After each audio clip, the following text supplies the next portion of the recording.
Good morning sa atin lahat. So ngayon, andito tayo ngayon sa project natin dito sa Ambyong La Trinidad. Yung nakikita nyo ngayon na ginagawa natin is barracks ng ating mga tauhan.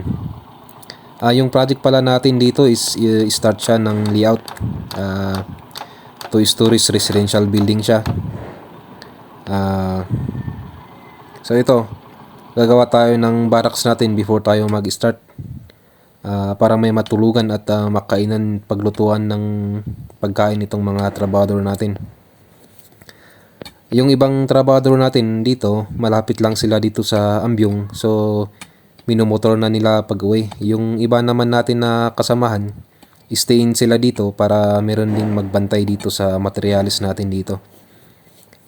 Kaya gumagawa tayo ng barracks din kasi kagandahan nito, dito na rin tayo mag-iimbak ng materialis natin. Kasi alam naman natin sa construction kapag gabi maraming malalaki at mahahaba ang galamay dyan na mga tao na iba yung pag-iisip.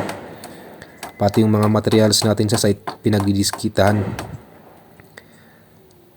So ito, ang trabador pala natin dito is 3 skilled, 2 labor, saka ako na magsusupervise sa project na ito. So ang usapan namin dito ni owner, tinanong niya kasi kung ano yung mas maganda na setup ng construction nila, kung ipapakontrata or meron akong ibang maisasuggest na mas magandang setup para sa construction. Ang sinabi ko sa kanya, mas maganda yung ako na lang yung magpo-provide ng tauhan, tapos ako yung magsusupervise. Bali, siya yung magpapasahod sa amin. Siya yung magpapasahod sa mga tauhan natin sa akin. Bali, yung gagawin natin dito is hindi siya kontrata. Hindi siya kontrata. Manpower and supervision services lang ang offer natin sa kanya. Ang kagandahan kasi ng ganitong setup, nasisigurado ni client na lahat ng pera niya or mga materials na pumapasok sa site is na ikakabit natin. So, ako yung kukuha ng tauhan natin dito, 3 skilled tapos 2 labor.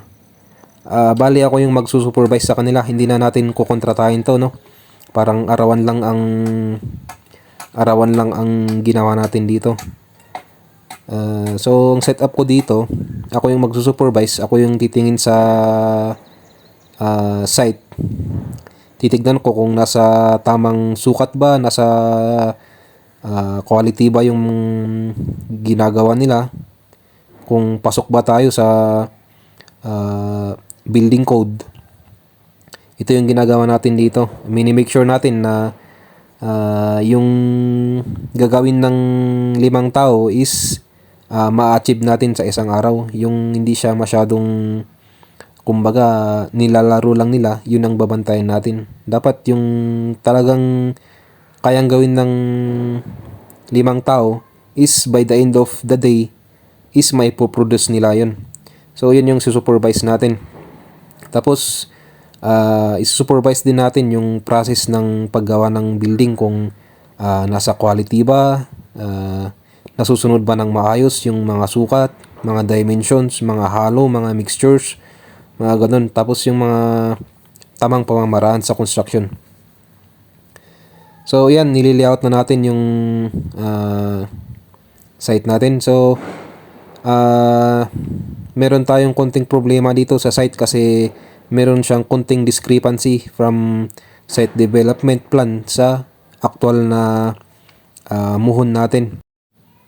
Pero tinignan ko siya, wala naman siyang matatamahan na kumbaga okay pa rin na mag-proceed kasi nasa minimum requirements pa rin siya.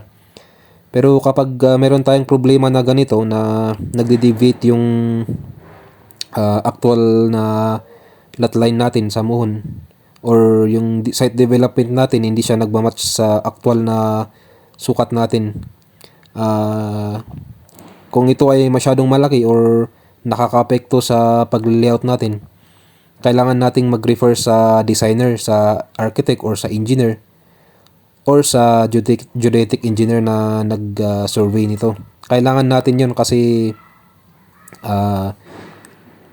kapag hindi natin tinanong ito, malaki ang mababago sa site natin. So, kailangan nating mag-refer sa designer before tayo mag-proceed. So, ito, makikita nyo yung hinukay namin. Masyado siyang mabato. Kung titignan natin, kinakailangan talaga ng breaker na gagamitin para makapaghukay tayo. Kasi ang depth ng poste natin dito, yung nakalagay sa floor plans natin is 1.8. So sa 1.8 na yun, may mga poste na talagang solid yung bato. So kailangan nating i-breaker yan. Kung hindi naman kaya ng breaker, gamit tayo ng tinatawag nila na control blasting or bongbong na tinatawag sa amin dito sa Cordillera.